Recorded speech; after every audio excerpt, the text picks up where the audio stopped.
அவங்க வீழ்த்தணும்னு சொல்லுவாங்க ஐயா. நான் சொல்றது எனக்கு பரம்பரை பகை. நாங்க செய்யறது ஒரு தேசிய இனப்பகை. நாங்க நீண்ட காலமா எல்லாத்தையும் தொலைச்சு நிக்கிற ஒரு இனக்கூட்டம். அவங்க சொல்றது அவங்க சும்மா தேர்தல் நேரத்துக்கு சொல்லுவாங்க.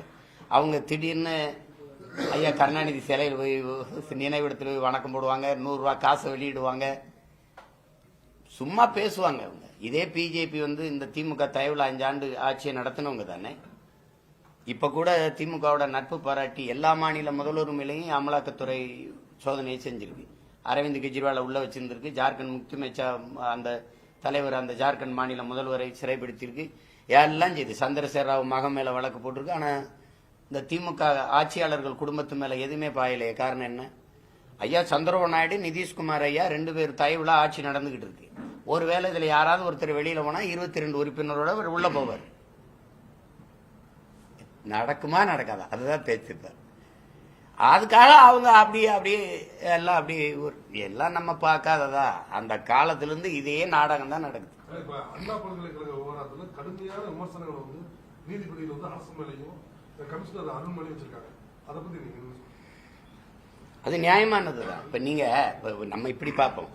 முதல்ல என்கிட்ட கேட்கும்போது 2 பேர் சேர்ந்து பண்ணிட்டாங்கன்னாங்க. அப்புறம் ஒருத்தர் தான் நீங்க இது பண்ணிருக்கீங்க. அதுல அவங்க சொல்றத பாருங்க. அவரு இந்த ஏரோப்ளேன் மோட்ல போட்டிருந்தாருன்னு சொல்றாங்க. அது எப்படி உங்களுக்கு தெரியும்? அவர் எதுக்காக ஏரோப்ளேன் மேன்ல போடணும்? ஏரோப்ளேன்ல போனாரா? இல்ல ஒரு வளாகத்துக்குள்ள போனாரு, பல்கலைக்கழக வளாகத்துக்குள்ள போறாரு. அவர் ஏன் அதை ஏரோப்ளேன் மோட்ல போட்டிருக்காரு? ஏரோப்ளேன் மோட்ல போட்டிருந்தாரு நீங்க எப்படி கண்டுபிடிச்சீங்க? அவர் சொன்னாரு. அப்ப அவர் சொன்ன எல்லாத்தையும் நீங்க நம்புறீங்களா? எப்படி ஒருத்தரே ஒரு பெண்ணை அவ்வளவு பெரிய இதுல வலுக்கட்டாயமா ஒரு வன்புணர்வு செஞ்சிருக்க முடியும்னு நீங்க நம்புறீங்களா? இதெல்லாம் நோக்கி யோசிக்கணும்ல. சரி, அப்ப ஏரோப்ளேன் மோட் இருக்கும்போது நீங்க எப்படி அவரை கண்டுபிடிச்சீங்க அப்படின்னா அதுக்கு பதில் இல்லை. அங்க ஏன் கண்காணிப்பு கருவி இல்லை? இவ்வளவு பெரிய வளாகத்துக்குள்ள இத்தனை மாணவர்கள் படிக்கிற இடத்துல ஏன் ஒரு பாதுகாப்பு கருவி இல்லை? அப்படின்னு கண்காணிப்பு கருவி இல்லைன்னா அது வேலை செய்யலைங்கிறீங்க.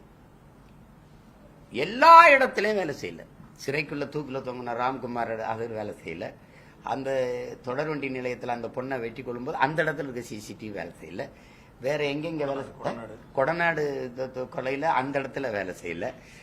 எங்கெங்க இருக்கு அது உங்களுக்கு தேவையான இடத்துல மட்டும் அது வேலை செய்யாம நின்னுக்கிறது. அது எப்படி? அதுவும் கவர்மெண்ட் எம்ப்ளாயா? எப்படி என்ன கணக்குது சொல்லுங்க. அது வேலை செய்யலைன்றீங்க. இத்தனை முதல் தகவல் அறிக்கை பதிவாகும் போது எஃப்ஐஆர் வரும்போது அந்த தங்கச்சியோடது மட்டும் எப்படி வெளியாகுது? அவளை பற்றிய தற்குறிப்புகள் அவங்க குடும்பத்தை பற்றியதெல்லாம் எப்படி அதுல வருது?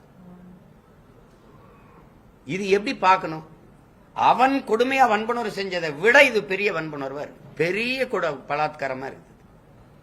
இதை போய் வெளியில சொல்லி அந்த பொண்ணை வெளியில தலை காட்ட முடியாம அவளை மொத்தமாவே வாழ்க்கையை சிதைச்சு போட்டா எப்படி? நீதிமன்றம் கேட்கறதுல முழுக்க நியாயம் இருக்குது, சரியா இருக்குது. அதுக்கு அரசு பொறுப்பே இருக்கணும்ல.